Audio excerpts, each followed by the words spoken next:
ang enclosure na nabili namin. So try din natin to kung madidetect na. So ngayon itong sa taas ay ano pa lang, yung drive C pa lang. Tingnan natin kung effective. Yun lang. Yun, nabasa na siya. Sound niya. Yun, nabasa na. Guys, kung ano yung mga laman nito. Tapos i-check natin. So ito, enclosure na 2.5 inch na SATA. SATA to kasi meron tayong spare na hard disk dyan na pwede natin gamitin. So ito yun. Ito siya. May kasamang cable. Ito. Yun, pinakalasang ni Kuya sa frame. Yan.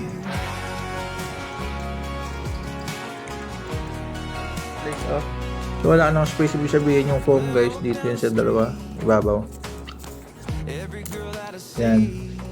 So nag-fit na siya. Yan yung ano niya. Yan. So ito ay sayang to kasi 1 terabyte tong ano na to. 1 terabyte tong hard disk na to. Kaya bigyan natin yung closure. Tapos ito siguro i-didikit natin dito. Hindi. No,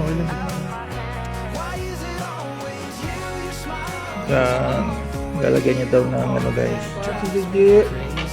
Guys, nakabit ng Gigi guys. Tapos lagi na guys, ito ang Gigi. Ganito daw. Ayun mo Gigi. Atras mo. Yan. Okay.